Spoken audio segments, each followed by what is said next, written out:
Today, we're going to talk about a place that was so much more than a university. It was, truly, a beacon of knowledge for the entire ancient world.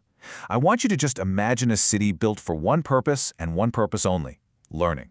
A place that acted like a magnet, pulling in the smartest people from all over the world. We are, of course, talking about Nalanda.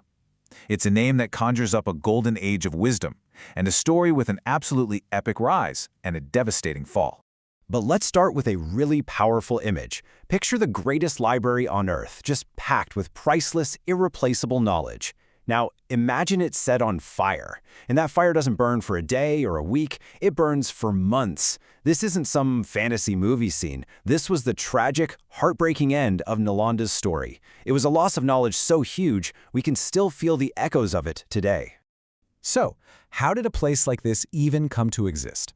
Well, to understand that, we have to travel back in time to a golden age in India's history, where this incredible dream first started to take shape. Okay, let's set the scene. Nalanda didn't just appear out of nowhere. It was born around the 5th century, right at the peak of the Gupta Empire, which was a real golden age for India, a time of incredible breakthroughs in science, in art, in culture. The man with the vision was a ruler named Gupta I. And his goal, well, it was incredibly ambitious. He didn't just want to build a school. He wanted to create a center for higher learning unlike anything the world had ever seen. And you know what? For the next 700 years, Nalanda did exactly that, and then some. It became this shining light of knowledge, a place that drew in brilliant scholars and students from all across Asia and even further. Now you might be wondering, how do we know so much about what it was like? Well, a lot of it is thanks to the incredible journals of travelers who made their way there. The most famous was a Chinese monk named Xuanzang. This man undertook a dangerous, years-long journey, all for the chance to come and study in Nalanda in the 7th century. And his books, they give us this amazing first-hand look at what was an awe-inspiring capital of knowledge. And just look at the kinds of things they were teaching. I mean, sure, it was a world-famous center for Buddhist philosophy and logic, but the curriculum was so much bigger than that. They were absolute pioneers in mathematics and astronomy, working on concepts that would literally change the world later on. They taught Ayurveda, the ancient Indian system of medicine. They dove deep into grammar, linguistics, and even the arts. This wasn't just about specializing in one thing.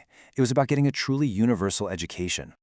Now try to wrap your head around the sheer scale of this place. At its absolute peak, Nalanda had something like 10,000 students and 2,000 teachers. In the ancient world, those numbers are just staggering. It wasn't really a campus, it was more like a bustling city completely devoted to the pursuit of knowledge. So, what would it have been like to be one of those 10,000 students? Well, this wasn't a place you just popped into for class and then went home. Nalanda was really the world's first great residential university. You lived there, and life was this unique mix of really intense study and deep personal discipline. Let's compare that to a university today. First, forget modern dorm rooms. Students lived a very simple, disciplined life, almost like in a monastery. And how you learned was totally different.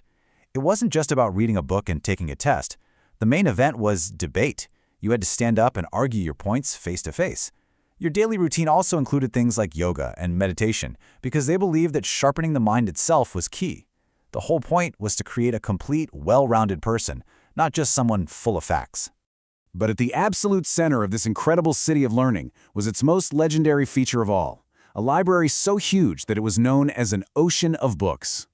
It was called Dharmaganj, which means the treasury of truth. And it was just enormous. We're talking about a complex of 3 gigantic buildings. One of them was said to be 9 stories high. Can you just picture that? A 9-story building packed from floor to ceiling with hundreds of thousands of handwritten manuscripts covering every subject you could possibly imagine. At that time, there was simply nothing like it anywhere else on Earth. But, as we know, things that shine that brightly can't always last forever. The final chapter of Nalanda's story is a dark and violent one. It's a real tragedy. So, after 700 years of being this beacon of learning, after that golden age that Xuanzang wrote about, disaster struck.